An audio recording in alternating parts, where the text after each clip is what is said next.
Good evening, everybody, and welcome back to episode 186 of Enter Crypto, where twice a day I keep you informed and fully up to date on all things crypto.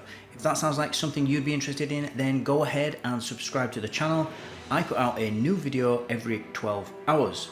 So the story of the evening is an article that I found in CoinDesk's finance section, and it's about Circle and USDC again. This time we've got some good news. The last couple of days, if you've been following on the channel, we've been covering the story about USDC basically losing its peg, and then almost all except Tether of the other USD stablecoins have lost their peg as well, although some have regained it. USDC is currently trading at around 97 cents, and so now it looks like we've got some good news. So let's read the title, we'll get into the article. It's only a short article and then we'll comment after. So Circle is to cover any shortfall in USDC reserves, sparking a stablecoin rally. The company plans to use corporate resources to fill the gap, including external capital. Circle Internet Financial said Saturday that it will cover any shortfall in the assets backing its stablecoin USDC. In the event it does not receive the entirety of a $3.3 billion cash reserve it was holding at Silicon Valley Bank. For anyone who isn't aware or hasn't been keeping up to date with the channel, Silicon Valley Bank has currently been taken over by the federal authorities in the US.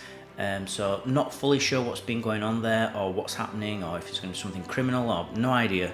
But I just know that the federal authorities have taken over the VAT over the bank, and this has caused a huge amount of panic, and apparently people cannot withdraw from that bank.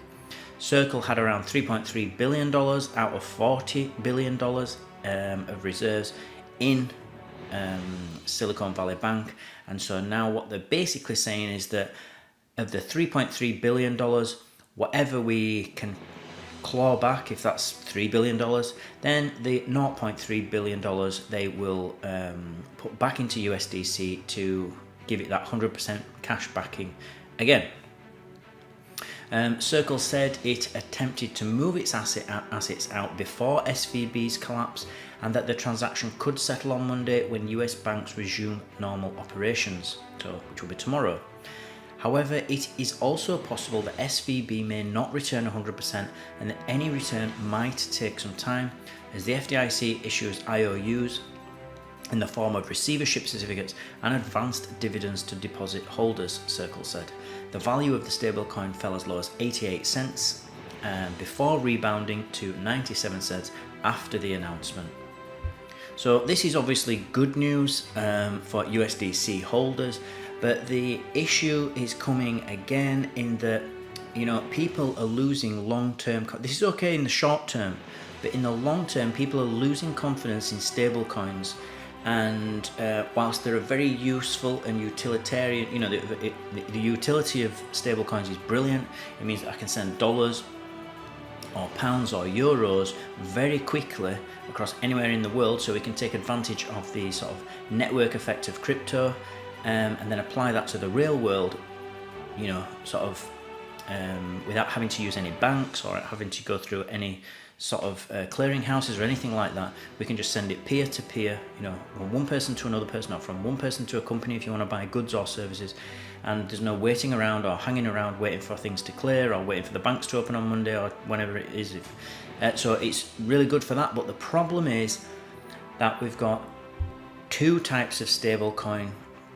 One is like USDC, which is fully backed or supposedly fully backed, and we've got another one which was like Terra or Paxos, which is an algorithmic stablecoin, which is just pegged, and it just buys and sells assets based on what the dollar is doing in the real world. They usually use an oracle to keep the peg, and it'll just basically buy and sell assets to go up to make the price of the token go up or down in line with what the real US dollar is doing in the real world. So whilst this is very good, I think that people who hold long-term dollars in USDC or Tether, Tether hasn't failed, but still it's got people. If you go and look on Reddit or you look on Twitter, crypto Twitter, you'll see that people are losing confidence in stable coins on the whole. So it's not good for that, but again, as always, although it would be terrible if these collapsed, Bitcoin will still keep going. The rest of crypto will still keep going. It's a hit for liquidity, shall we say, but the fundamentals of crypto will not stop just because these stablecoins stop or get regulated into oblivion or whatever it is that may happen to them. Any negative effect temporarily will negatively affect the price of crypto and Bitcoin probably, but it's not going to affect the fundamentals, and it's not going to change the properties of crypto. So that's what I've got for you this evening. Thank you everybody as always for watching and listening. Remember to please subscribe to the channel, join my team, and I'll keep you updated on all things crypto every 12 hours. Don't forget to smash the like button if you feel you got value from this video, and I'll see you all in 12 hours time.